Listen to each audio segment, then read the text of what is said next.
Hello friends, कैसे हैं आप लोग। तो फ्रेंड्स, आप लोग थंबनेल से आपको पता चल गया होगा कि आज मैं आपको क्या बताने वाला हूँ। तो फ्रेंड्स, मैं आपको जो एनसीईआरटी पढ़ा रहा हूँ अभी पॉलिटी और ज्योग्राफी का, तो मैं आपको बताना चाहता हूँ कि बीपीएससी टीआरई 3 में इस बुक से कम 60 से 70% क्वेश्चन इसी बुक से रहा है। वो मैं आज आपको प्रूव करके दिखा सकता हूँ। आप लोग को लगता है ना कि एनसीईआरटी नहीं पढ़ना चाहिए, या मैं आपको जो चैनल पे करा रहा हूँ क्यों करा रहा हूँ, आपको यह वीडियो देखने के बाद आपको सिर्फ एनसीईआरटी ही पढ़ने का मन करेगा। मैं आपको दिखाऊंगा कि जो मैं जिस बुक से मैं आपको करवा रहा हूँ क्लास अभी, उस बुक से 60-70% का क्वेश्चन इसी बुक से सेम टू सेम बना है। आप वीडियो के अंत तक ज़रूर बने रहिएगा और दिखाता हूँ कि कौन कौन क्वेश्चन कहाँ से पूछा है। चलिए देखते हैं। देखिए, पहला क्वेश्चन बीपीएससी टीआरई 3 में पूछा गया था कि 1885 में भारतीय राष्ट्रीय कांग्रेस की स्थापना किसने की थी।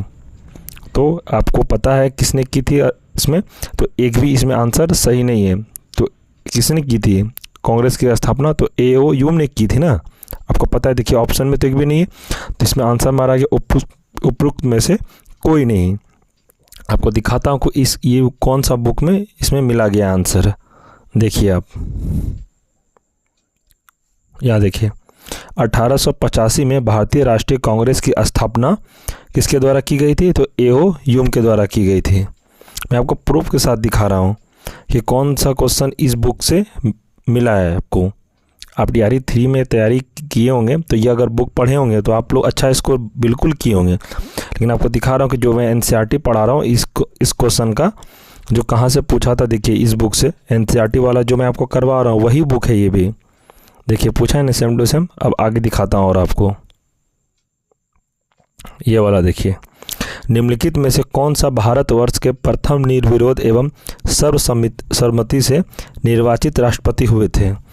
तो भारतवर्ष में प्रथम निर्विरोध यानी कि बिना विरोध का कौन राष्ट्रपति चुने गए थे, तो पहला आंसर है नीलम संजीव रेड्डी। अब दिखाता हूँ कि यही एनसीईआरटी वाला बुक में क्वेश्चन है कि नहीं। देखिए आप,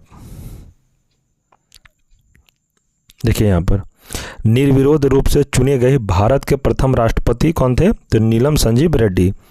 तो वही मैं फ्रेंड आपको कह रहा हूँ कि बीपीएससी टीआरई 4 के लिए भी आपको यही बुक फॉलो करना है, दूसरा बुक आपको फॉलो करना ही नहीं। अगर आप बीपीएससी टीआरई 4 का तैयारी कर रहे हैं तो आप यही बुक को पढ़िए।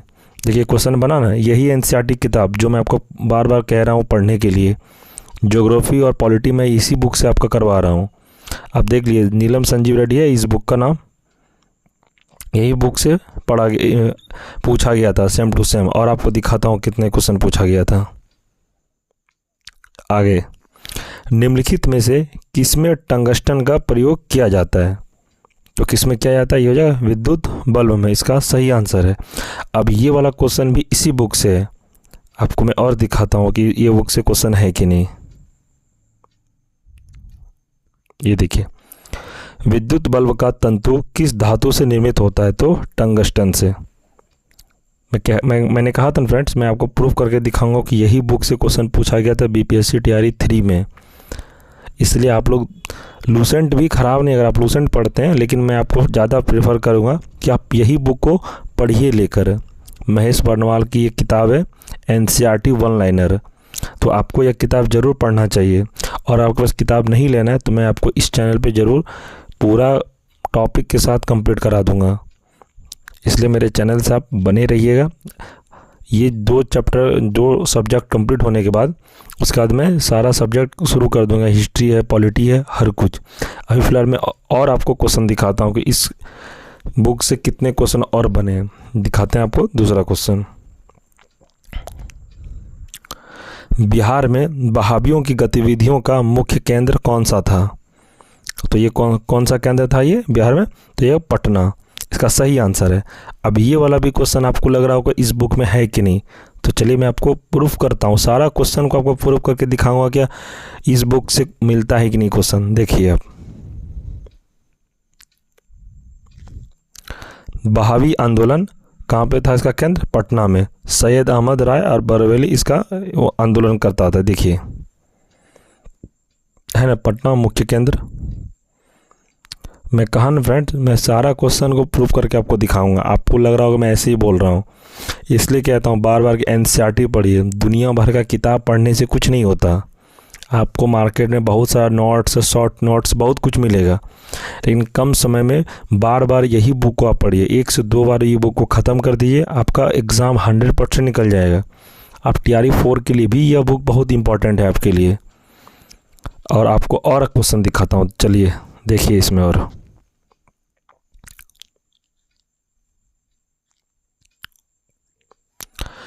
वाहनों के साइडों में ट्रैफिक देखने के लिए किस प्रकार का दर्पण प्रयोग होता है? किस प्रकार के दर्पण का प्रयोग होता है वाहनों में? तो इसका आंसर तो आपको पता ही है, उत्तल लेंस। और ये वाला भी क्वेश्चन इसी बुक में है, दिखा रहा हूँ मैं आपको, देखिए। वाहनों में पृष्ठ दृष्टि दर्पण के रूप में दृश्यावलोकन के लिए उत्तल दर्पण का प्रयोग किया जाता है। ठीक है फ्रेंड्स, है ना? यही क्वेश्चन था ना, आंसर इसका देखिए। आपको लग रहा था ना कि मैं आपको ऐसे बता रहा हूँ, इसलिए मैं कह रहा हूँ बार बार कि एनसीईआरटी ही पढ़िए आप लोग। अगर आप बीपीएससी TRE 4 की तैयारी कर रहे हैं तो आप कुछ मत करिए, एनसीईआरटी बुक लाइए घर और पढ़िए। और आप अगर बुक नहीं खरीदने में सक्षम है तो हम इस चैनल पे पूरा यह बुक का क्लास कंप्लीट आपको करा देंगे। आप बस मेरे चैनल से जुड़े रहिएगा। पूरा आपको एनसीईआरटी क्लास MCQ भी मैं इस कुछ दिन के बाद इसमें एनसीईआरटी का MCQ भी शुरू करूँगा। अगर आपको बुक नहीं खरीदना है तो उसका भी कोई ज़रूरत नहीं है, आप बस मेरे चैनल से यही वीडियो यही बुक का पूरा हर सब्जेक्ट कंप्लीट एनसीईआरटी बेस्ड मैं करा दूँगा आपको। तो आप नहीं भी बुक खरीदते हैं तो कोई दिक्कत नहीं। जो बुक खरीदने में सक्षम है तो बुक ये वाला ज़रूर खरीद के पढ़िएगा घर में। आगे आपको और क्वेश्चन दिखाता हूं मैं।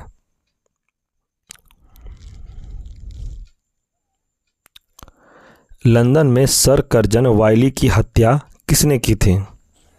तो लंदन में सर कर्जन वाइली की हत्या किसने की थी? तो देखिए इसका आंसर है मदन लाल धिंगड़ा। इसका सही आंसर है। और ये वाला भी क्वेश्चन इसी बुक में भी है। आपको मैं सब कुछ आज एकदम प्रूफ करके दिखाऊंगा। ऐसे में बात नहीं किया था कि मैं आपको यही बुक आपको पढ़ना है। ये बुक इसलिए भी इम्पॉर्टेंट है आप लोग को ट्रस्ट दिलाने के लिए कि जो मैं आपको पढ़ा रहा हूँ आपको लगेगा कि ये ऐसे बोल रहा है। तो इसलिए आपको प्रूफ के साथ आज दिखा रहे हैं कि इस बुक से कितने क्वेश्चन पूछा गया था बीपीएससी TRE 3 में। और मैं आपको कुछ दिन के बाद इसमें एनालिसिस करके इस बुक का TRE 1 का भी आपको करा के दिखा दूँगा। TRE 1 में भी यहाँ से क्वेश्चन बहुत सारा पूछा गया था। अभी फ़िलहाल TRE 3 का बात कर रहे हैं, तो चलिए और आगे आपको दिखाते हैं क्वेश्चन। मदन लाल ढींगरा था। अब इसका देखिए किस बुक से पूछा था, देखिए। कौन सा क्रांतिकारी कर्नल वाइली हत्याकांड वर्ष 1909 में संबंधित था? तो कौन जगह? मदन लाल ढींगरा, है ना? यही बुक का देख लीजिए। ये क्वेश्चन है आपका, पढ़िए इसको और आंसर यहाँ है। और किस बुक में है कि नहीं ये भी देखिए आप, है ना? लीजिए मैं आपके लिए इसको हाईलाइट कर दिया, देख लीजिए, है ना? इसलिए मैं कहता हूँ NCERT is the best book for TRE 4। आगे दिखाता हूँ। और ये क्वेश्चन देखिए, बंगाल के विभाजन को किसके कार्यकाल में वापस लिया गया? तो बंगाल जब विभाजन हुआ था 1905 में, पहली बात आप समझिए कि बंगाल विभाजन 1905 को हुआ था और उस विभाजन को किसने वापस लिया? तो इसका सही आंसर है लॉर्ड हार्डिंग, है ना? Lord Hardinge. तो ये भी इसी बुक में है। मैं आपको दिखा रहा हूँ, ये मॉडर्न हिस्ट्री का क्वेश्चन है। ये मॉडर्न हिस्ट्री का क्वेश्चन है। आपको दिखाता हूँ कि यही बुक में ये वाला सेम टू सेम है कि नहीं क्वेश्चन। चलिए देखते हैं। लॉर्ड कर्जन द्वारा 1905 में किया गया बंगाल विभाजन वर्ष 1911 में लॉर्ड हार्डिंग के कार्यकाल में रद्द कर दिया गया। देखिए, है ना? ये वाला देख लीजिए आप। मैं यही बुक ना आपको करवा रहा हूँ, ज्योग्राफी और पॉलिटिका। देख लीजिए, है ना? Same to same question answer इसका। इसलिए आपको ट्रस्ट दिलवाने के लिए मैं ये आपको आज एनालिसिस सारा करके आपको बता रहा हूँ, क्योंकि आपको ट्रस्ट हो तभी आप एनसीईआरटी पढ़ने में भी आपको मन लगेगा। बस आपको भरोसा जगाने के लिए मैं आपको पूरा एनालिसिस करके दिखा रहा हूँ। मैं आपको और भी दिखाऊंगा क्वेश्चन। पहले आप और सब देख लीजिए, मैं TRE 1 TRE 2 का भी दिखाऊंगा कि इस बुक से क्वेश्चन पूछा गया था कि नहीं पूछा गया था। अब देख लीजिए। अब नेक्स्ट क्वेश्चन दिखाते हैं आपको। और गांधी जी के राजनीतिक गुरु कौन थे? तो ये आप सबको पता है कि महात्मा गांधी के राजनीतिक गुरु कौन थे? तो ये गोपाल कृष्ण गोखले। और इस बुक में ये वाला भी क्वेश्चन है, चलिए दिखाते हैं आपको। ये देखिए, महात्मा गांधी के राजनीतिक गुरु कौन थे? तो गोपाल कृष्ण गोखले, है ना। वही कहता हूँ फ्रेंड्स, इससे बाहर आपका एक भी प्रश्न नहीं जाएगा। आप TRE 4 का तैयारी करें, एकदम आंख बंद करके बुक लाइए और पढ़िए। और आप बुक नहीं खरीदते हैं तो हम इस चैनल पे सारा सब्जेक्ट आपको कवर करा देंगे। आप अपने चैनल से जुड़कर पढ़ सकते हैं, आप कोई दिक्कत वाली बात नहीं है। और इस चैनल पे आपको MCQ भी NCERT बेस्ड मिलेगा, जो कि हूबहू NCERT वाला ही MCQ आपको पढ़ने को मिलेगा। और आपका टेस्ट भी इस चैनल पे लिया जाएगा कि आपको किताब को अच्छे से तैयारी करा दिया जाएगा TRE 4 का। आप रेलवे की भी तैयारी अगर करते हैं तो रेलवे के लिए भी ये बुक बहुत ही इम्पॉर्टेंट है। आप इस बुक को हल्के में बिल्कुल भी ना लें।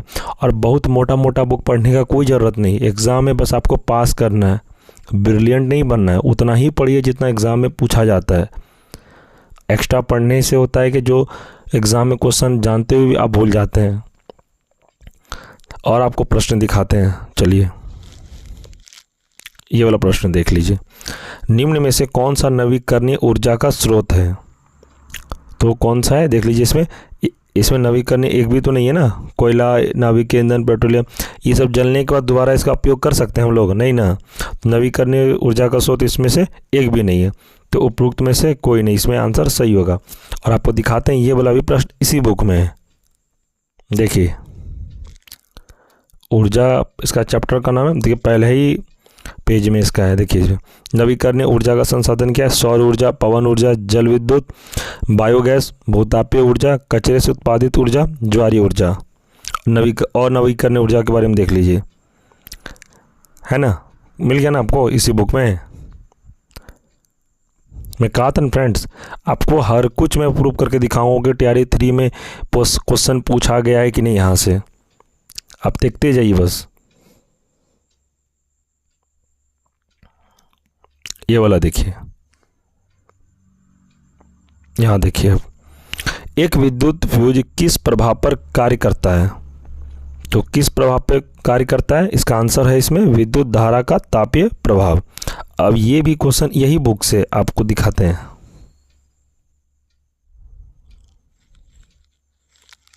इसका ये वाला आंसर है, देखिए।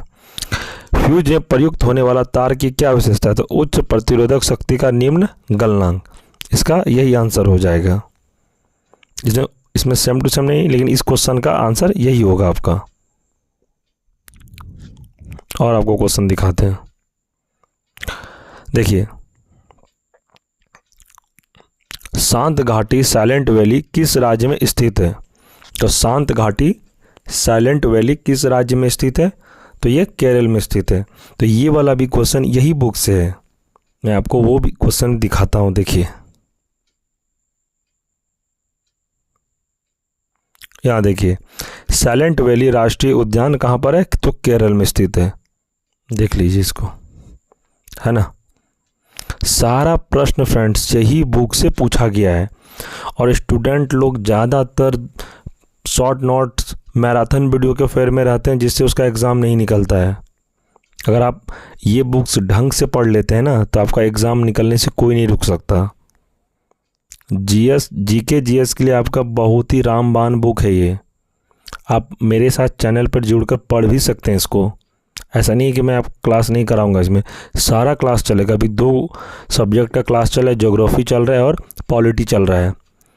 तो ज्योग्राफी पॉलिटी अभी फ़िलहाल चल रहा है। उसके बाद कुछ दिन मैं मॉडर्न हिस्ट्री शुरू करूँगा। मॉडर्न हिस्ट्री के बाद एंशिएंट, फिर मिडाइवल, और उसके बाद मैं साइंस की ओर बढ़ूँगा। इसमें टोटल सब्जेक्ट कंप्लीट हो जाएगा आपका। इसका आपको टेंशन लेने की कोई ज़रूरत नहीं है। और आपको क्वेश्चन दिखाते हैं, चलिए। इसमें ये देखिए, भारत देश की अधिकतम अंतर्राष्ट्रीय सीमा है। तो भारत की अंतर्राष्ट्रीय सीमा क्या है? तो ये बांग्लादेश के साथ। भारत की अंतर्राष्ट्रीय सीमा सबसे ज़्यादा किसके साथ लगती है? तो ये जगह बांग्लादेश के साथ। तो आपको दिखाते हैं ये वाला भी प्रश्न सेम टू सेम यही बुक से पूछा गया है, बस आप देखते जाइए। यहाँ देखिए, बांग्लादेश भारत के साथ सबसे लंबी अंतर्राष्ट्रीय सीमा बनाता है ना। देख लीजिए सेम टू सेम है।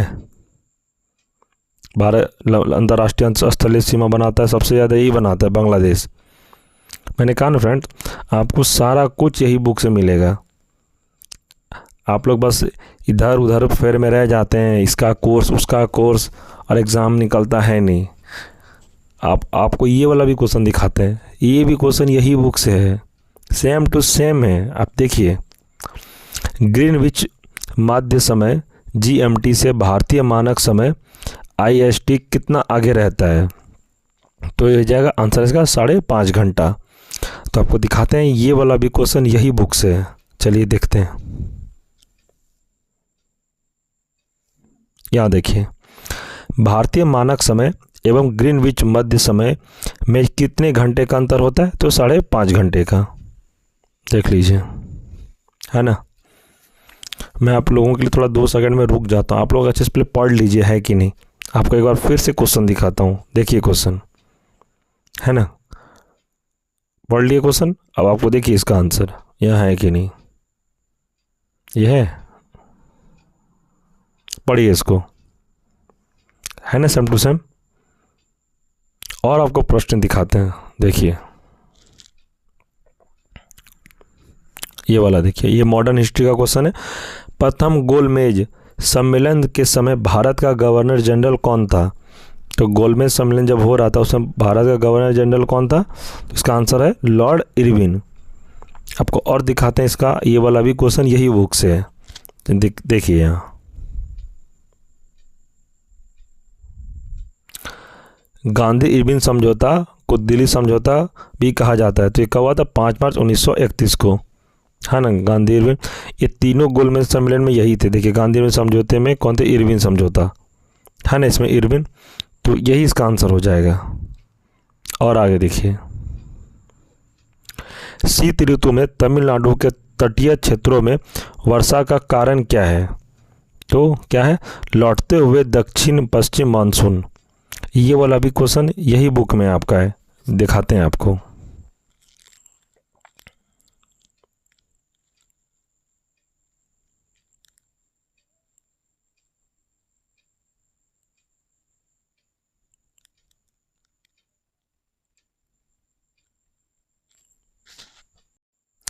देखिए फ्रेंड्स, एक उसका आंसर है उत्तरी पूर्वी मानसून से सबसे अधिक वर्षा प्राप्त कहाँ होता है? तो ये तमिलनाडु में होता है। ये पहला ही इसका आंसर है इस प्रश्न का। देखिए प्रश्न ये है आपका, ये वाला प्रश्न का आंसर यहाँ पे देखिए बुक में है, तमिलनाडु इसका आंसर है। देखिए यहाँ पे। अब आपको नेक्स्ट क्वेश्चन दिखाते हैं। और दिल्ली के लाल किले में आज़ाद हिंद फौज का प्रसिद्ध मुकदमा हुआ, तो कब हुआ था? ये इसका आंसर है 1945 में। ये वाला क्वेश्चन आप पढ़ लिए, यही वाला क्वेश्चन आपको इसी बुक में दिखाते हैं, NCERT वाली बुक में। देखिए यहाँ पे,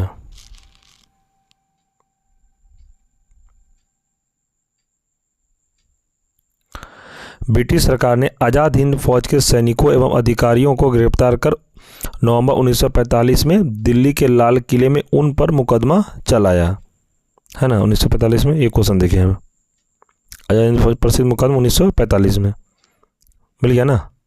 देखिए यहाँ पे आपको थोड़ा जूम करके मैं दिखा देता हूँ। देखिए, है ना, आज़ाद हिंद फौज के सैनिकों एवं अधिकारियों को गिरफ्तार करके 1945 में इस पर लाल किले में उन पर मुकदमा चलाया था। 1945 का डेट है, मिल गया ना। और आपको दिखाते हैं क्वेश्चन, एक क्वेश्चन देखिए। अब बायोगैस का प्रमुख घटक कौन सा है? तो इसका आंसर है मीथेन। इसका सही आंसर मीथेन हो गया।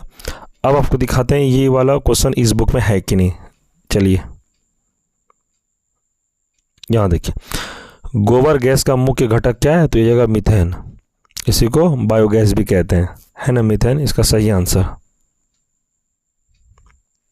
सेम क्वेश्चन है फ्रेंड्स, ये बायोगैस में लिखा गया है, इसी को बोला जाता है। देखिए यहाँ पर इसका आंसर है मीथेन। ये हो गया। और आपको क्वेश्चन दिखाते हैं।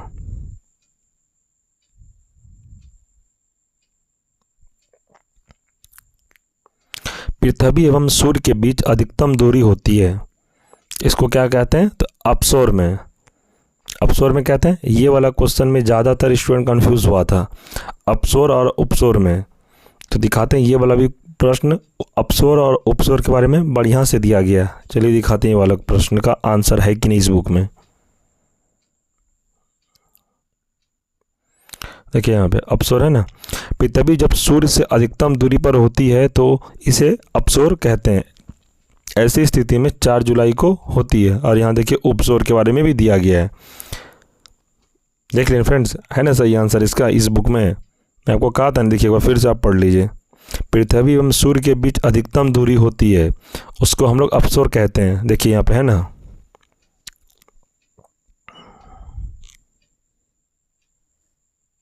ये देखिए अपसोर है। पृथ्वी जब सूर्य से अधिकतम दूरी होती है उसे अपसोर कहते हैं। देख लीजिए। तो फ्रेंड्स देखिए ना आप लोग, मैंने सारा इसमें आपको दिखा दिया। और जो बचा है और मैं दूसरे वीडियो में आपको दिखाऊंगा और कौन कितने कितने प्रश्न पूछें। तो देख लीजिए फ्रेंड्स, यही वाला बुक है जो आपको एग्ज़ाम में बहुत ही हेल्प करेगा। और जितने भी प्रश्न फ्रेंड्स बचे हैं वो मैं आपको बताऊंगा बाद में। और जितने मुझे अभी इसमें मिला, और भी जो TRE 1 और TRE 2 का अगर प्रश्न इसमें इस बुक से पूछा गया था, मैं एनालिसिस कर रहा हूँ। और भी जो क्वेश्चन मैं आपको बस दिखा रहा हूँ। मेरा दिखाने का उद्देश्य बस ये है कि ये बुक बहुत ही इम्पॉर्टेंट है आपके लिए। मेरा ऐसा कोई उद्देश्य ये नहीं है कि आप और भी बुक ना पढ़ें, बट मैं आपको ज़्यादा प्रेफर करूँगा कि ये बुक आप पढ़िए। आप TRE 4 का तैयारी कर रहे हैं तो ये बुक आपको ज़रूर पढ़ना चाहिए। और रेलवे NTPC का आप तैयारी कर रहे हैं तो ये वाला बुक उसके लिए भी इम्पॉर्टेंट है। मैं आपको रेलवे का भी एनालिसिस करके दिखा दूँगा अगले वीडियो में। तो फ्रेंड्स चलिए, हमने तो यही आपको दिखाने का प्रयास किया कि कौन सा बुक आपके लिए बेटर है BPSC TRE 4 के लिए तैयारी के लिए। और इसमें ऐसा कोई नहीं था कि मैं आपको थोड़ा डीमोटिवेट करूं। आप किसी और का भी किताब पढ़ रहे हैं तो कोई दिक्कत नहीं है। आप अगर लूसेंट पढ़ रहे हैं तो वो भी अच्छी बुक है, उसमें भी कोई दिक्कत नहीं है। बट ये NCERT है, आपको पढ़ने में भी मन लगेगा ये वाला बुक। इसमें थोड़ा पेज भी अच्छा दिया है और बढ़िया से एकदम जो इम्पोर्टेंट रहता है इसको अंडरलाइन करके बताया गया है इसमें। और तो फ्रेंड्स मैं तो इसमें आप लोगों का TRE 4 का तैयारी करा ही रहा हूँ। NCERT वाला क्लास चल ही रहा है इसमें, और रेलवे का भी क्लास में करा रहा हूँ। आप रेलवे की तैयारी अगर कर रहे हैं तो हमारे चैनल से जुड़कर रेलवे का भी तैयारी अच्छे से कर सकते हैं। रेलवे का MCQ चल रहा है, रेलवे का 1 लाइनर प्रश्न उत्तर चल रहा है जो इम्पॉर्टेंट रहे एग्ज़ाम के दृष्टिकोण से, जो एग्ज़ाम में पूछा जाने वाला प्रश्न ज़्यादातर मैं इम्पॉर्टेंट क्वेश्चन ही इसमें करा रहा हूँ। और फ्रेंड्स आप अगर TRE 4 का तैयारी कर रहे हैं तो कोई दिक्कत नहीं, आप हमारे चैनल से जुड़कर तैयारी कर सकते हैं। और फ्रेंड्स अब इसमें मैं क्या बोलूँ, अब हम अगला वीडियो जब हम लोग इसमें एनालिसिस करेंगे किसी वीडियो का तो फिर मैं आऊँगा। ऐसे तो हम लोग का कल से क्लास फिर से चालू रहेगा। ये जितने भी क्लास जो डेली चल रहे हैं इसमें हर दिन 3 वीडियो इस पर अपलोड होते हैं। तो आप हमारे चैनल से जुड़कर तैयारी करिए, आपको एग्ज़ाम 100% निकल जाएगा।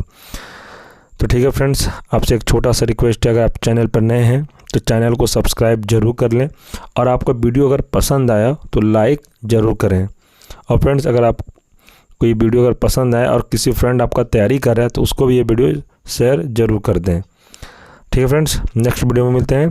धन्यवाद। फ्रेंड्स कैसे हैं आप लोग? तो फ्रेंड्स आप लोग थंबनेल से तो आपको समझ में आ ही गया होगा कि मैं आज किस टॉपिक पे बात करूंगा आप लोगों से। तो फ्रेंड्स आप लोग कुछ मैं NCERT क्लास करा रहा हूँ, आपको मैं आज दिखाऊंगा कि NCERT पढ़ना कितना ज़रूरी है। इससे पहले मैंने आपको 1 to 5 प्राइमरी का जो बिहार TRE 3 में जो एग्ज़ाम प्रश्न आए थे सारा इस बुक से ही आया था। मैंने आपको एनालिसिस एक वीडियो अपलोड किया है जिसमें से आप लोगों ने बहुत सारे लोगों ने देखा। और फ्रेंड्स आज उसी में मैंने 6 to 8 क्लास में जो TRE 3 में जितने भी प्रश्न आए थे वो भी इसी बुक से आए थे। आज मैं उसी का एनालिसिस करूंगा और आपको बताऊंगा कि NCERT जो मैं पढ़ा रहा हूँ वो ऐसे ही नहीं पढ़ा रहा हूँ। NCERT पढ़ना आप लोगों के लिए कितना ज़रूरी है, इसलिए मैं सोचा कि 6 to 8 का भी आप लोगों को एक एनालिसिस वीडियो करा दिया जाए। क्योंकि मुझे बहुत सारे स्टूडेंट 6 to 8 के लिए सर एनालिसिस करा दीजिए, बहुत सारे लोग मुझे मैसेज कर रहे थे। तो फ्रेंड्स आज मैं 6 to 8 में जिसका हिस्ट्री सब्जेक्ट था उसमें से जितने भी प्रश्न आए थे उस टोटल एनसीईआरटी बुक से ही प्रश्न आए थे। आज मैं आपको दिखाऊंगा इसमें कि एक भी प्रश्न एनसीईआरटी से बाहर नहीं है। आप लोग को लग रहा होगा कि मैं जो एनसीईआरटी का क्लास करा रहा हूँ आपको वो ऐसे ही करा रहा हूँ, मैं ऐसे ही फालतू का क्लास नहीं करा था आपको। चलिए मैं बोलूँगा बाद में, पहले आपको एक बार 1-2 क्वेश्चन आपको दिखा देता हूँ, फिर आपको बताता हूँ कि ये सब प्रश्न किस चैप्टर से कहाँ से आया है। तो चलिए देखते हैं। पहला प्रश्न है, साइमन कमीशन के गठन की घोषणा कब की गई थी? तो ये कब की गई थी? तो इसका सही आंसर हो जाएगा 8 दिसंबर 1927 को। अब आप लोग को लगेगा ये प्रश्न एनसीईआरटी बुक में है या नहीं। चलिए मैं आपको दिखाता हूँ कि जिस बुक्स में आपको क्लास करवा रहा हूँ उस बुक में ये प्रश्न है कि नहीं। चलिए दिखाता हूँ। साइमन कमीशन का एक चैप्टर है फ्रेंड्स मॉडर्न हिस्ट्री में। आप जैसे ही मॉडर्न हिस्ट्री का पहला चैप्टर जब आप ओपन करिएगा, पहले ही फ्रंट में दिया हुआ है, पहले ही प्रश्न में देखिए, साइमन कमीशन को और श्वेत कमीशन के भी नाम से जाना जाता है। एक प्रश्न आपके लिए यहाँ ये भी है। तो किस वर्ष नियुक्त किया गया था? तो वर्ष 1927 को। और एक बार आपको प्रश्न दिखाता हूँ। साइमन कमीशन की गठन की घोषणा कब की गई थी? तो 8 दिसंबर 1927। तो 1927 आपको याद रखना है और बुक में भी देखिए 1927 है। देख लिए ना, मैं कहा ना फ्रेंड्स, ये साइमन कमीशन में अभी आप लोगों को क्लास नहीं कराया हूँ। मैं मॉडर्न हिस्ट्री का आप लोगों को क्लास चल रहा है जिसमें से मैं 4 चैप्टर आपको कंप्लीट करा दिया था। धीरे धीरे मैं यहाँ तक भी आपको पूरा कंप्लीट करा दूंगा। अभी मैं आप लोगों को बस दिखा रहा हूँ कि एनसीईआरटी पढ़ना कितना ज़रूरी है। इसलिए मैं हर वीडियो में कहता हूँ कि एनसीईआरटी पढ़िए। बहुत स्टूडेंट मेरी बात से सहमत होंगे, बहुत स्टूडेंट मेरी बात से सहमत नहीं होंगे, लेकिन मुझे उससे फ़र्क नहीं पड़ता फ्रेंड्स। लेकिन मैं आप लोगों का रिज़ल्ट ख़राब ना हो, बस इसलिए आपको बार बार कहता हूँ कि एनसीईआरटी पढ़िए। दूसरा बुक मत खरीदिए, बस एनसीईआरटी अगर आपको बुक मिलता है बस वही पढ़िए। और प्रश्न में दिखाता हूँ आपको, बहुत सारा प्रश्न है जो कि इसी बुक से आया है। कम से कम 70% यही बुक से प्रश्न आया है। 70 से 75 में कह सकता हूँ, कम नहीं कह सकता। आपको और दिखाता हूँ, देखिए अगला प्रश्न। इटली एकीकरण के जनक के रूप में किसे जाना जाता है? तो इटली एकीकरण के जनक के रूप में किसे जाना जाता है? तो इसका आंसर हो जाएगा यूसेप माजिनी। तो इसका आंसर आप लोगों ने देख लिया। क्वेश्चन भी आप एक बार पढ़ लीजिए सही से और याद रखिए। अब मैं आपको दिखाता हूं कि ये प्रश्न कहां से आता है। यहां देखिए, इटली के एकीकरण का जनक जोसेफ मेजिनी को माना जाता है। देख लिए फ्रेंड्स, एक बार फिर आपको प्रश्न दिखा रहा हूं। यूसेफ माजिनी है ना फ्रेंड्स। मैं कहा ना कि एनसीईआरटी से ही सारा प्रश्न आ रहा है। और आपको दिखा रहा हूं, देखिए 1916 के लखनऊ सत्र के दौरान भारतीय राष्ट्रीय कांग्रेस के अध्यक्ष कौन थे, जहां कांग्रेस लीग समझौते पर हस्ताक्षर किए गए थे? तो इसका सही आंसर फ्रेंड्स बीपीएससी ने माना है अंबिका चरण मजूमदार, क्योंकि फ्रेंड्स उसमें बाल गंगाधर तिलक भी थे, लेकिन इसमें से उपयुक्त में से एक से अधिक होना चाहिए, लेकिन बीपीएससी ने सिर्फ अंबिका चरण मजूमदार को ही माना है। आपको इस बुक में दिखाता हूँ कि ये प्रश्न कहाँ से मिला है, देखिए है ना। लखनऊ अधिवेशन 1916, अंबिका चरण मजूमदार इसके अध्यक्ष थे। एनी बेसेंट एवं तिलक के प्रयासों से कांग्रेस पुनः एकीकृत हुआ। कांग्रेस एवं मुस्लिम लीग के बीच समझौता हुआ था। देख लिए। अगला दिखाता हूं आपको। वर्नाक्यूलर प्रेस एक्ट ने भारतीय भाषाई समाचार पत्रों की स्वतंत्रता पर गंभीर प्रतिबंध लगा दिए। यह किस वर्ष पारित किया गया था? तो फ्रेंड्स इसका आंसर है जो 1878। अब मैं आपको यही बुक में यही प्रश्न सेम आपको मैं दिखाता हूँ। आप लोग को बीच बीच में प्रूफ देना पड़ता है कि एनसीईआरटी से ही प्रश्न आपका टीआरई में भी पूछा गया था। टीआरई 3 में, टीआरई 2 हो चाहे टीआरई 1 हो। टीआरई 3 का मैं प्राइमरी वाला एनालिसिस वीडियो आप इस चैनल पे अपलोड है, जिसमें से 10,000 लोगों ने देखा था। जिसमें सभी ने कहा कि हाँ एनसीईआरटी ही इम्पॉर्टेंट है। अगर आपने प्राइमरी वाला वीडियो एनालिसिस वीडियो नहीं देखा है तो आप जाके देख सकते हैं। ये जो मैं आपको करा रहा हूँ ये 6 to 8 है मिडिल स्कूल के लिए, जिसमें से जितने भी क्वेश्चन पूछा गया था वो एनसीईआरटी बुक से ही पूछा गया था, वही मैं आपको एनालिसिस करा रहा हूँ। अब दिखाते हैं इस क्वेश्चन का इस बुक में है कि नहीं क्वेश्चन और आंसर। देखिए,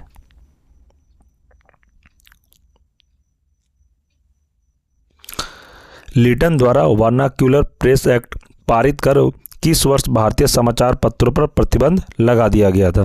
तो वर्ष 1878। आप देख लीजिए, मैं थोड़ा जूम कर दे रहा हूँ, देखिए है ना, 1878 वर्नाक्यूलर प्रेस एक्ट पारित कर किस वर्ष भारतीय समाचार पत्रों पर प्रतिबंध लगा दिया गया। एक बार मैं आपको प्रश्न फिर से दिखा रहा हूँ, देखिए, वर्नाक्यूलर प्रेस एक्ट ने भारतीय भाषाई समाचार पत्रों पर स्वतंत्रता पर गंभीर प्रतिबंध लगा दिए। तो किस वर्ष? 1878 यहाँ पर है, देखिए बुक में भी यही होगा, है ना। देखिए, इसलिए मैं कहता हूँ फ्रेंड्स कि एनसीईआरटी पढ़िए। बार बार मैं कहता हूँ, जो भी मैं वीडियो का क्लास आपको करा रहा हूँ, मैं वीडियो की स्टार्टिंग में भी बोलता हूँ और वीडियो के अंत में भी यही बोलता हूँ कि एनसीईआरटी छोड़कर आप दूसरा बुक मत पढ़िए। कोई कितना भी आपको बताए कि इस सर का बुक पढ़ लो, इसका बुक पढ़ लो, ये एनसीईआरटी है, ऐसा कुछ नहीं है। आप ज़्यादा नोट्स के पीछे मत पागल होइए कि नोट्स मिल जाएगा, नोट्स कुछ नहीं होगा जब तक आप पढ़िएगा ना, सही चीज़ पढ़िए। मैं आपको जितना करा रहा हूँ बस आपको एग्ज़ाम से रिलेटेड ही आपको सारा क्लास दिया जा रहा है। ऐसा तो अब मैं चाहता तो मैं भी आप लोगों को बहुत सारा क्वेश्चन आंसर कराता है, जैसे और सब यूट्यूब में मैराथन वीडियो तो एमसीक्यू दिन रात क्लास पे क्लास, तो मैं वैसा नहीं कर रहा हूँ। जो एग्ज़ाम में पूछने लायक है क्वेश्चन, जो बीपीएससी, आप लोग बीपीएससी का पैटर्न को नहीं समझे। जिस दिन आप पैटर्न समझ जाइएगा तो आप लोगों के लिए एग्ज़ाम बहुत ईजी हो जाएगा। और आपको मैं क्वेश्चन दिखाता हूँ,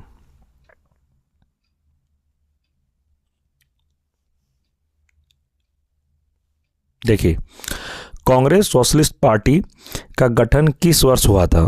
तो कांग्रेस सोशलिस्ट पार्टी का गठन किस वर्ष हुआ था? तो इसका आंसर है 1934। अब यही भी, ये प्रश्न भी यही बुक से है, मैं आपको दिखाता हूं, देखिए,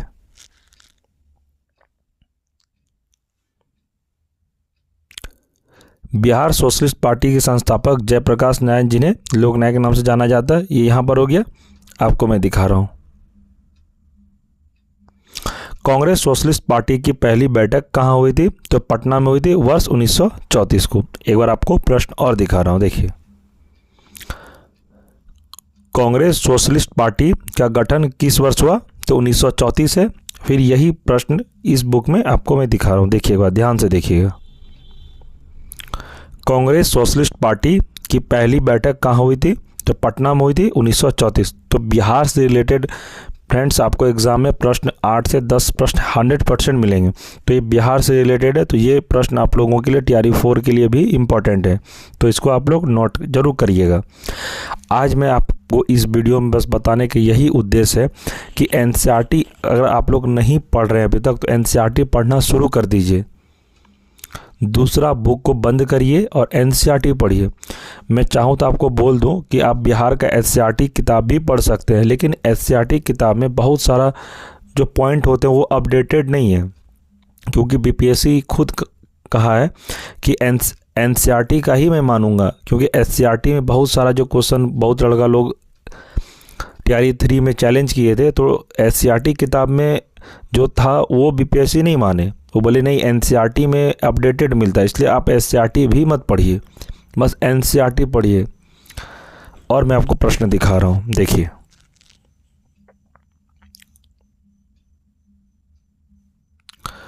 अठारह में द हिंदू अखबार की स्थापना किसने की, जो भारतीय राष्ट्रीय आंदोलन के दौरान जनमत को आकार देने में प्रभावशाली रहा? तो इसका आंसर है वी राघवाचार्य। आप देख लिए, यही प्रश्न इसी बुक में है, एनसीईआरटी बुक जो मैं आप लोगों को करा रहा हूँ क्लास, पॉलिटी का मैं करवा रहा हूँ अभी आपको, ज्योग्राफी का और मॉडर्न का, तो यही बुक से ये भी प्रश्न है। चलिए आपको दिखाता हूँ इस बुक में है या नहीं।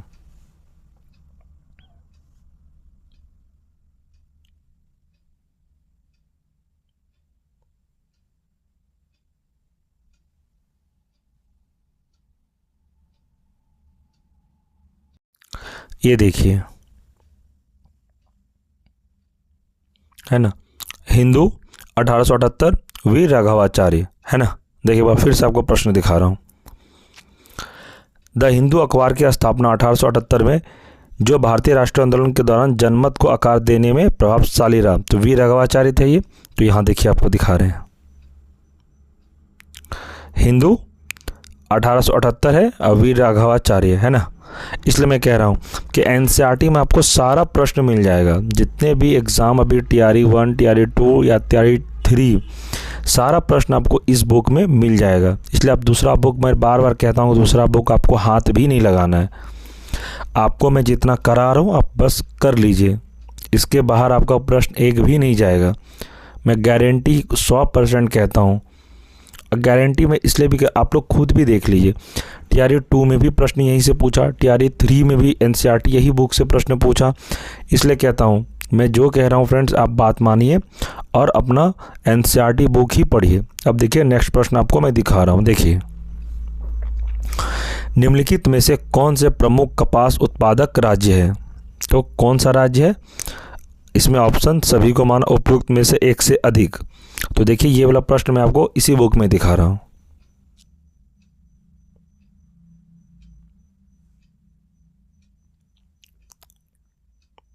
देखिए, कपास है महाराष्ट्र, गुजरात, तेलंगाना। तो महाराष्ट्र, गुजरात, तेलंगाना किसमें है? देखिए इसमें महाराष्ट्र है, गुजरात है, तेलंगाना है। तो इसमें बीपीएससी ने उपयुक्त में से एक से अधिक को आंसर माना है, तो इस हिसाब से यही सही होगा। तो मैं आपको बस यही दिखाने का प्रयास कर रहा हूँ कि ये प्रश्न ये भी इसी बुक से आपको मिल जाएगा।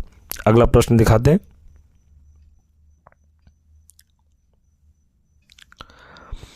वेम्बनाड झील भारत के निम्नलिखित में से किस राज्य में है? तो यह है केरल में। आपको ये प्रश्न भी इसी बुक में मिल जाएगा। इंडियन ज्योग्राफी के चैप्टर में जब आप जाइएगा, इंडियन ज्योग्राफी जब पढ़िएगा, तो उसमें भी आपको यह प्रश्न मिल जाएगा। अभी फ़िलहाल मैं आपको दिखा रहा हूँ, देखिए।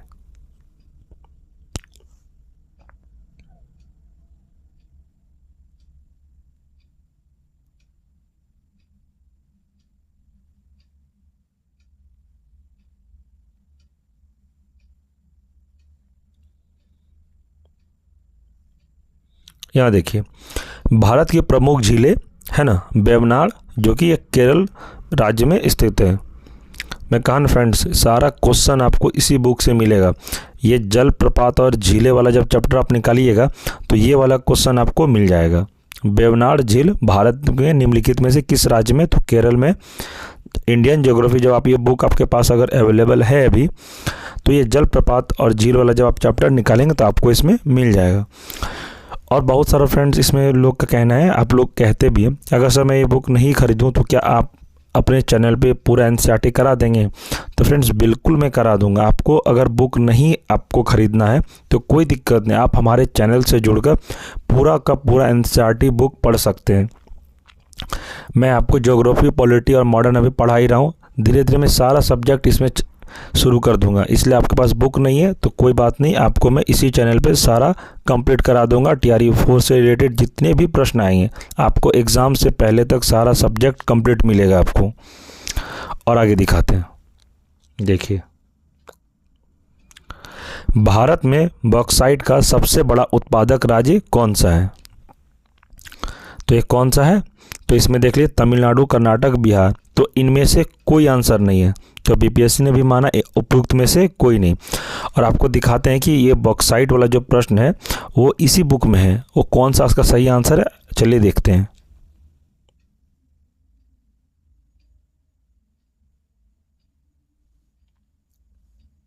देखिए, भारत के दो सर्वाधिक बॉक्साइट उत्पादक क्रमशः कौन सा राज्य है? तो उड़ीसा एवं गुजरात, जो कि ऑप्शन में उड़ीसा और गुजरात नहीं दिया गया है। देखते हैं ऑप्शन में है, उड़ीसा और गुजरात नहीं दिया गया है ऑप्शन में। तो इसका सही आंसर हो जाएगा उपयुक्त में से कोई नहीं। तो देख लीजिए फ्रेंड्स, सारा प्रश्न आपको मिल रहा है इस बुक में। इसलिए फ्रेंड्स मैं कहता हूँ बार बार एनसीईआरटी ही पढ़ना है आपको। अगर आपके पास बुक नहीं है तो आप हमारे साथ जुड़कर पूरा का पूरा एनसीईआरटी पढ़ सकते हैं। कोई दिक्कत वाली बात नहीं, मैं सारा आपको एनसीईआरटी कंप्लीट करा दूंगा। आपको बीपीएससी टीआरई 4 में एक भी प्रश्न नहीं छूटेगा, वो मेरा गारंटी है। आप मेरे ऊपर ट्रस्ट करके, अगर मेरे पर आप ट्रस्ट किए हैं तो मैं आपका ट्रस्ट कभी भी ऐसे खाली जाने नहीं दूंगा। 100% आपको मैं उतना ही पढ़ाऊंगा जितना बीपीएससी टीआरई 4 में आपके लिए इम्पॉर्टेंट होगा। और मैं प्रश्न आपको दिखा रहा हूँ, देखिए।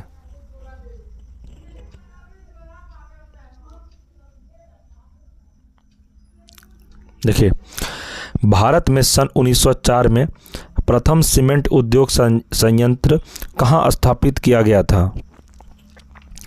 तो इसका सही आंसर हो जाएगा चेन्नई में।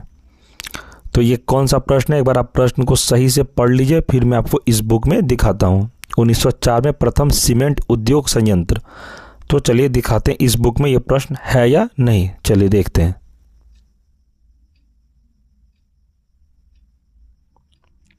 एक बार प्रश्न आप देख लीजिए, सीमेंट उद्योग संयंत्र के बारे में पूछा जा रहा है, जो कि चेन्नई इसका आंसर है। देखिए यहाँ पर है।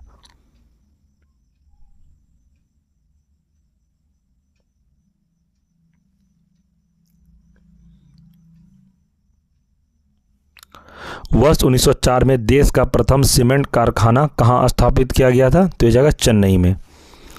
मैं कह रहा था फ्रेंड, सारा प्रश्न आपको इस बुक में मिलेगा, बस आप लोग पढ़ते नहीं हैं, दुनिया भर का बुक खरीद लेते हैं। मैं और उस बुक का नाम नहीं लूँगा, लेकिन बहुत सारा आप लोग मार्केट में देखते हैं, जैसे एग्ज़ाम आता है बस वो सब बुक छपना शुरू हो जाता है, बस आप लोग पागल हो जाते हैं खरीदने के लिए।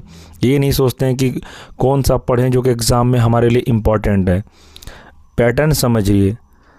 और आप लोग बड़ा बड़ा चैनल के पीछे जाते हैं कि नहीं हम पढ़ेंगे, इससे पढ़ेंगे, उससे पढ़ेंगे, मैराथन में ज़्यादा आप लोग ध्यान देते हैं, तो उससे आपको समझ में बिल्कुल नहीं आएगा। जब तक क्लास करिएगा मैराथन तभी तक समझ में आएगा। अगर सही से कॉन्सेप्ट वाइज नहीं पढ़े तो आपका एग्ज़ाम बिल्कुल नहीं निकलेगा। और आगे मैं दिखा रहा हूँ क्वेश्चन कितना कितना इस बुक से मिला है। देखिए, निम्नलिखित में से कौन सी सिंधु नदी की सहायक नदी कश्मीर क्षेत्र में मिलती है? तो इसका सही आंसर है सहयोग। देख लिए, यही वाला प्रश्न आपको इसी बुक में मिलेगा। तो चलिए दिखाते हैं आपको।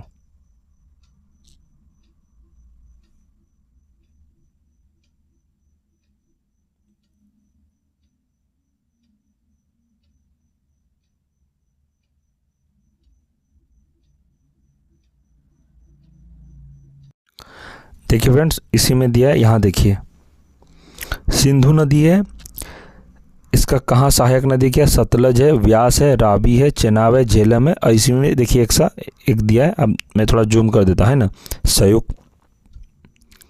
इसलिए मैं कह रहा हूँ फ्रेंड्स, सारा का सारा प्रश्न आपको एनसीईआरटी वाली बुक में ज़रूर मिलेगा।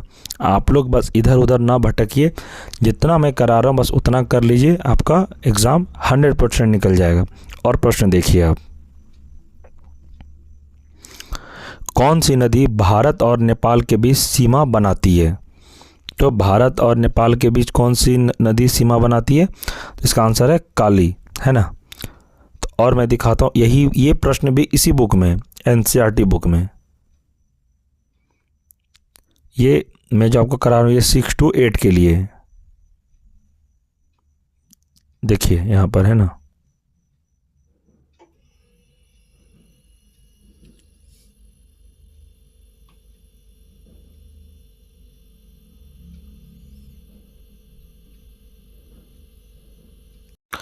देखिए फ्रेंड, इसी में आपको इसका आंसर मिल गया। यह है ना, भारत और बांग्लादेश के यहाँ पर इसी में देखिए है ना, सिंधु नदी किस नदी पे मिलती है? इसका आंसर है यहाँ काली। और इसी का आंसर इसमें दिया हुआ है। देखिए आप, नेक्स्ट देखते हैं।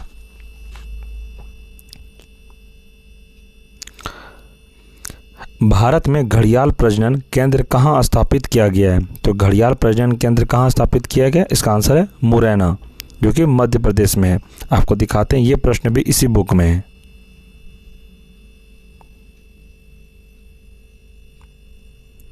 यहाँ देखिए, घड़ियाल परियोजना 1975 को कहाँ पर देखिए है ना, इसमें मध्य प्रदेश, यहाँ एक छोटा सा देखिए मध्य प्रदेश है, तो मध्य प्रदेश के अंदर ही है, कौन है? मुरैना शहर है। तो ये घड़ियाल प्रजनन परियोजना मध्य प्रदेश में। तो ये भी प्रश्न आपको इसी बुक में मिल गया। और आपको नेक्स्ट प्रश्न दिखाते हैं। भारत में गुलाबी क्रांति से संबंधित है। तो गुलाबी क्रांति से क्या संबंधित है, तो जगह आंसर इसका है मीट, जो कि बीपीएससी ने माना है। ये प्रश्न भी आपको इसी बुक में मिलेगा।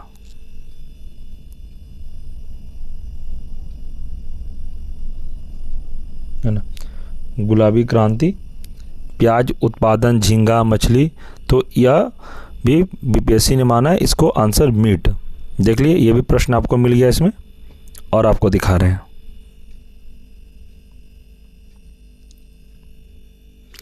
नदी पर भाखड़ा नांगल नदी घाटी परियोजना बनाया गया है। तो इसका आंसर बीपीएससी में है, माना है उपयुक्त में से कोई नहीं। अब दिखाते हैं इसका, भाखड़ा नांगल नदी घाटी परियोजना इस बुक में कहाँ पर है।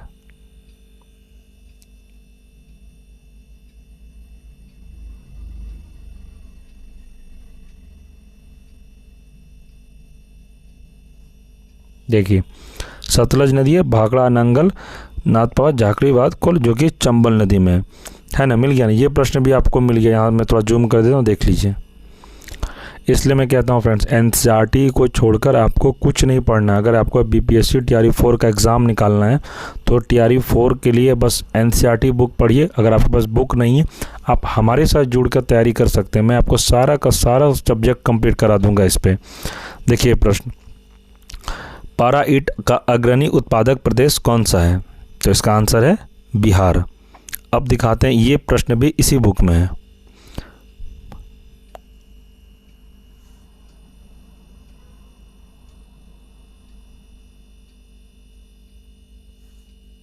देखिए, पाइराइट्स है बिहार एवं राजस्थान, है ना। तो इसमें बिहार आंसर हो जाएगा।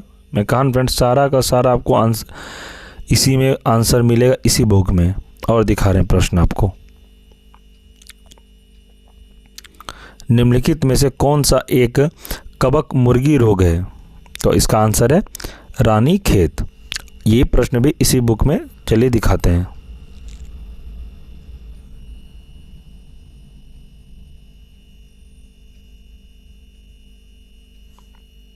देखिए, रानीखेत रोग किससे संबंधित है, तो मुर्गियों से, है ना।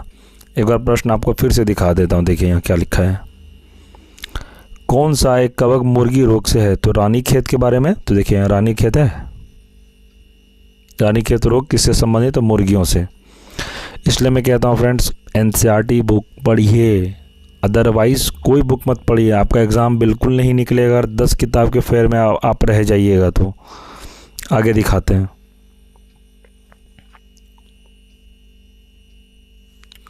निम्न प्रदेशों में भारत का कौन सा एक प्रदेश सबसे बड़ा तांबा उत्पादक है, तो तांबा उत्पादक का सबसे बड़ा कौन सा प्रदेश है भारत में, तो इसका आंसर हो जाएगा ये राज्य मध्य प्रदेश। अब दिखाते हैं, ये प्रश्न भी इसी बुक में है।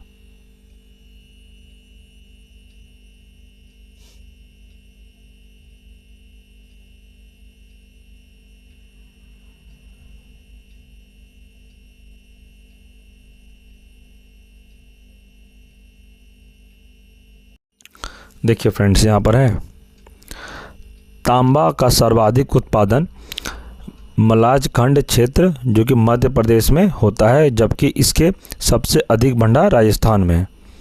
तो इसका आंसर है मध्य प्रदेश। आप देख लीजिए। और फ्रेंड्स, आपको एक ट्रिक मैं बता रहा हूँ, अगर आपके पास यह बुक है, जितना भी ये जो बॉक्स में बंधा हुआ है ना, इसको आप थोड़ा अच्छे से देख लीजिएगा, क्योंकि यहाँ से भी प्रश्न ज़्यादा जो इम्पोर्टेंट है, तो इस बुक में सबसे अच्छा बात है, इसको हाईलाइट कर दिया गया है, जो कि स्टूडेंट के लिए बहुत ही अच्छी बात है। आप लोग ये जितना भी चैप्टर में ऐसा आपको प्रश्न मिलेगा, आप 1 से 2 बार ज़रूर पढ़ जाइएगा। आगे दिखाते हैं और प्रश्न है इसमें। राष्ट्रीय मानवाधिकार आयोग भारत में निम्न में से किस वर्ष स्थापित किया गया था, तो इसका आंसर है 1993। राष्ट्रीय मानवाधिकार आयोग, दिखाते हैं, यह प्रश्न भी इसी बुक में है। मानवाधिकार आयोग नई दिल्ली 1993 में, है ना फ्रेंड्स। मैं बोला ना, सारा प्रश्न आपको इस बुक में मिलेगा। देखिए, एक और है, सूचना का अधिकार भारत में, तो इसका सही आंसर क्या हो जाएगा? सूचना अधिकार। तो मूल अधिकार, कानूनी अधिकार, सामाजिक, ये तीनों सही है, इसलिए बीपीएससी ने उपयुक्त में से एक से अधिक आंसर माना। तो ये प्रश्न भी आपको इसी बुक में मिलेगा। देखिए,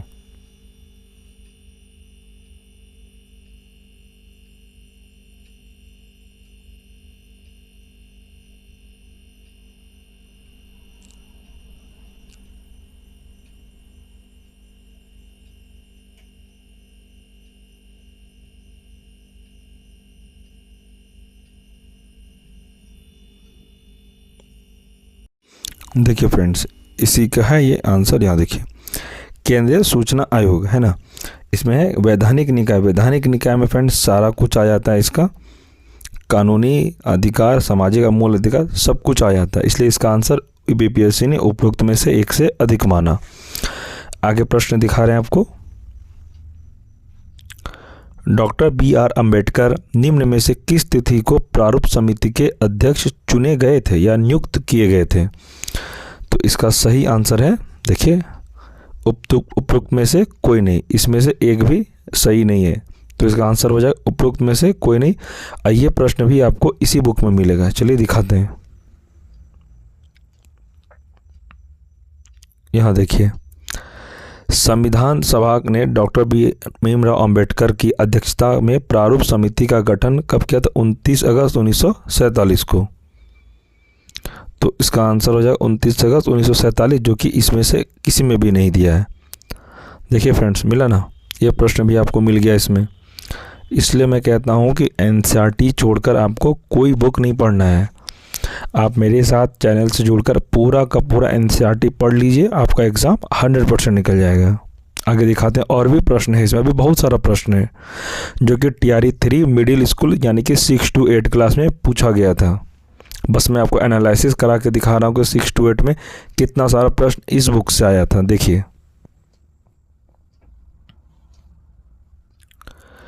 निम्न में से 1928 में मोतीलाल नेहरू तथा अन्य द्वारा एवं 1931 में भारतीय राष्ट्रीय कांग्रेस के कराची अधिवेशन द्वारा प्रारूपित भारत के संविधान की कौन सी सामान्य विशेषता थी? तो इसका आंसर बीपीएससी ने माना है उपयुक्त में से एक से अधिक। तो ये प्रश्न भी आपको मैं इसी बुक में दिखाता हूँ। देखिए,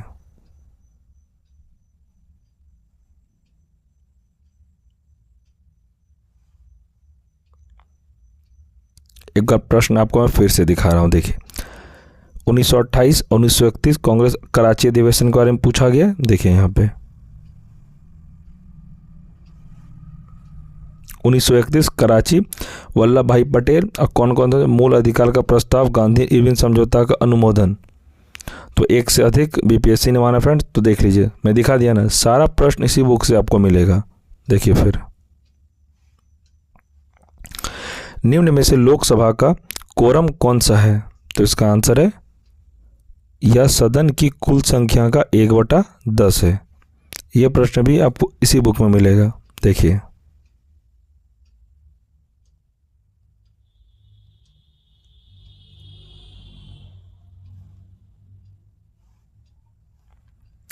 लोकसभा और राज्यसभा की गणपूर्ति सदन की कुल सदस्य के 1/10 संख्या से होती है। देखिए फ्रेंड्स, मैं कहा ना, सारा प्रश्न आपको इस बुक में मिलेगा। अगर आप लोग पढ़े रहते हैं ना, तो आपको पता चलता है कि ये सब प्रश्न इस बुक में हैं। आप लोग पढ़े नहीं हैं, इसलिए आप लोग को अभी अकबका रहे होंगे कि ये सब प्रश्न इसी बुक से मिला था। और दिखा रहे हैं आपको, रुकिए। गदर आंदोलन एक क्रांतिकारी आंदोलन जिसका उद्देश्य भारत में ब्रिटिश शासन को उखाड़ फेंकना था, उसके कौन नेता थे? तो इसमें से एक भी सही नहीं है। तो बीपीएससी ने उपयुक्त में से एक से नहीं आंसर को माना है। आपको दिखाते हैं गदर आंदोलन के नेता कौन थे। चलिए देखते हैं इसमें।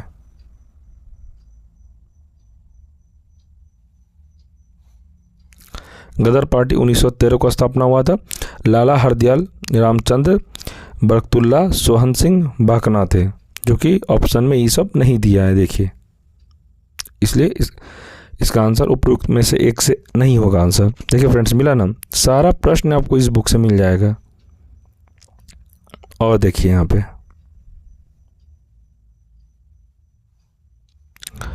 केंद्रीय विधानसभा में हानि रहित बम किसने फेंके थे?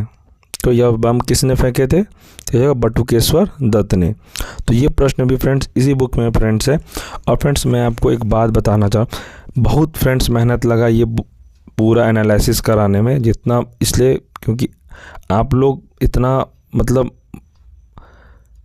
हेलो माफ़ करिएगा फ्रेंड्स, किसी का कॉल आ गया था। तो फ्रेंड्स देखिए, अब मैं क्या कह रहा था इसमें कि फ्रेंड्स इसमें मैं सारा एनालिसिस कम से कम बहुत 5-6 घंटे लगा इसमें एनालिसिस कराने में। और पहले तो बहुत सारा प्रश्न इसमें खोजने में टाइम लगा, कहाँ से कौन सा प्रश्न पूछा गया है। वो आप लोगों ने इतना मुझे फोर्स किया, आपने रिक्वेस्ट किया कि सर आप 6 to 8 का एनालिसिस एक वीडियो करा दीजिए, क्योंकि आपने प्राइमरी का करा दिया था। इसलिए मैं सोचा कि 6 to 8 क्लास का भी मैं आपको पूरा का पूरा एनालिसिस करा दूंगा, जिससे आपको पता चले कि एनसीईआरटी कितना पढ़ना ज़रूरी है 6 to 8 के लिए भी। ये प्रश्न आपको दिखाते हैं इसी बुक में।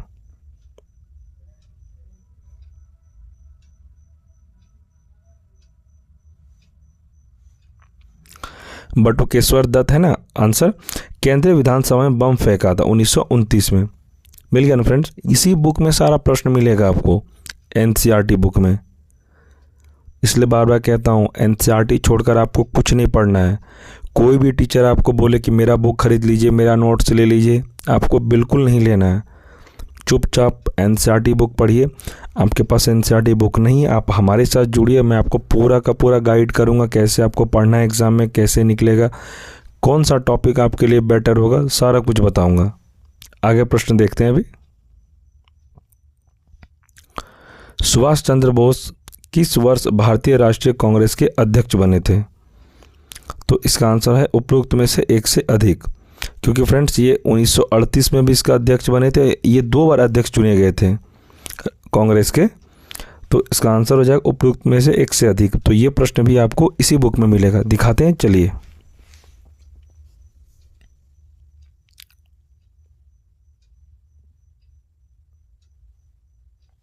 देखिए 1938 में भारतीय राष्ट्रीय कांग्रेस के हरिपुरा अधिवेशन की अध्यक्षता की थी सुभाष चंद्र बोस ने। और दूसरा देखिए, वर्ष 1939 के भारतीय राष्ट्रीय कांग्रेस के अधिवेशन के दौरान सुभाष चंद्र बोस द्वारा अध्यक्ष पद से इस्तीफा के बाद किसे अध्यक्ष चुना गया? तो डॉक्टर राजेंद्र प्रसाद। लेकिन बीपीएससी ने दोनों को माना है, क्योंकि अध्यक्ष 1939 में भी थे, तो अध्यक्ष रहते हुए इन्होंने इस्तीफा दे दिया, लेकिन अध्यक्ष तो जरूर थे ना ये, इसलिए बीपीएससी ने दोनों को माना है। और अब फ्रेंड्स आपको मैं प्रश्न दिखाता हूँ, देखिए।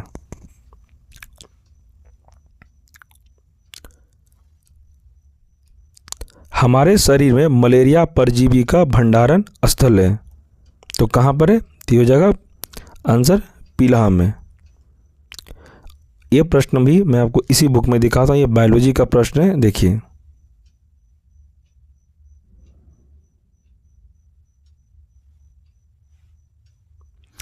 मलेरिया से कौन सा अंग प्रभावित होता है? तो यह पीलिया होता है ना। ये प्रश्न भी आपको इसी बुक में मिलेगा। और मैं आपको दिखा रहा हूँ, किस हड़प्पा स्थल पर हमें जूते हुए खेत के साक्ष्य मिले? मतलब किस हड़प्पा स्थल पर हमें जूते हुए खेत के साक्ष्य मिले थे? तो इसका आंसर है कालीबंगा, जो कि राजस्थान में है। और मैं आपको दिखा रहा हूँ, ये भी प्रश्न इसी बुक में है।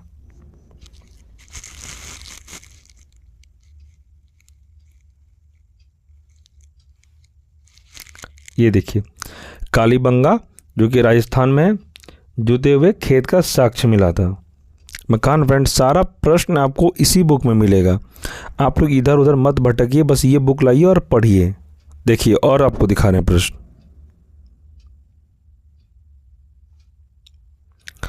एशियाटिक सोसाइटी ऑफ बंगाल की स्थापना किसके द्वारा की गई थी? तो इसका आंसर है सर विलियम जोन्स के द्वारा यह की गई थी। आपको दिखाते हैं, ये प्रश्न भी इसी बुक में है।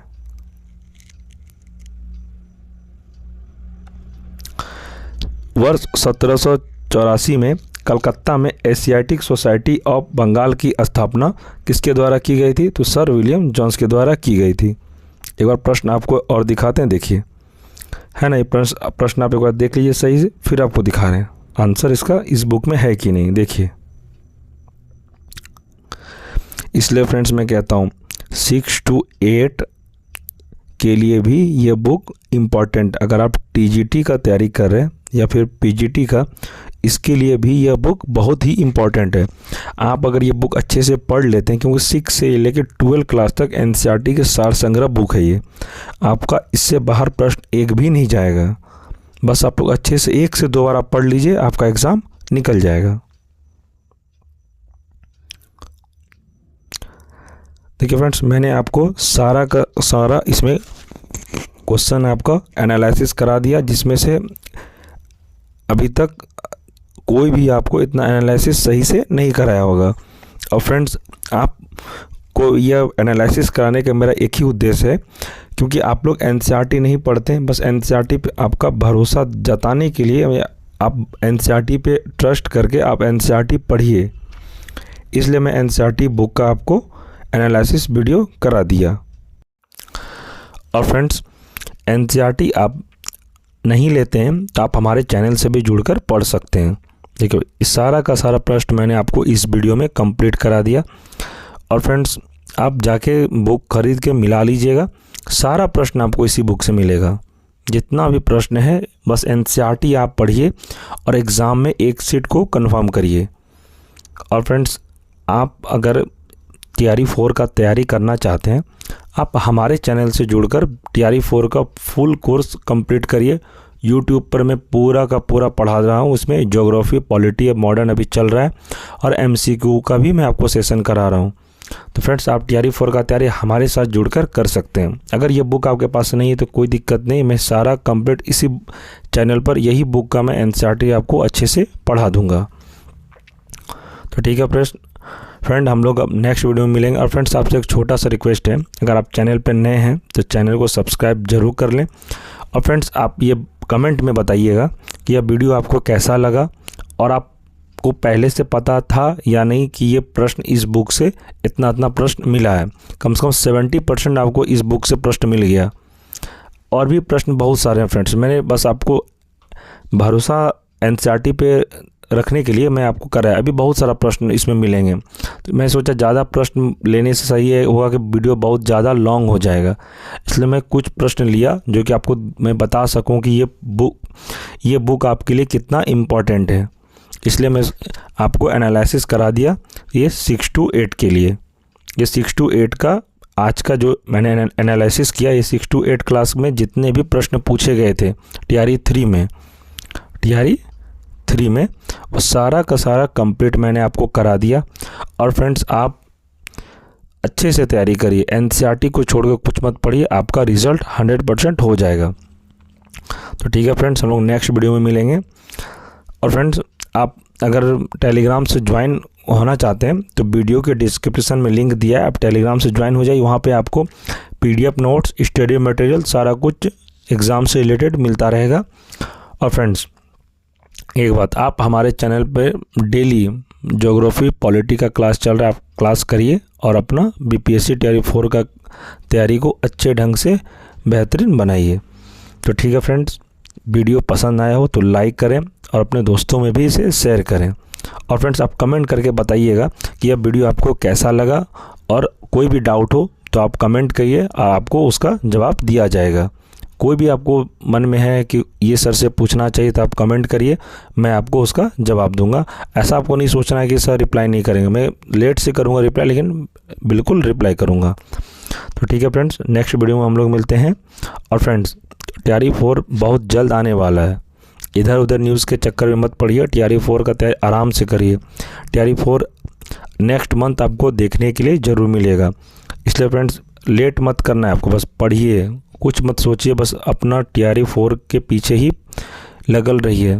जितना आप अच्छे से लगे रहिएगा उतना आपका अच्छा रिजल्ट मिलेगा। तो ठीक है फ्रेंड्स, नेक्स्ट वीडियो मिलते हैं, धन्यवाद।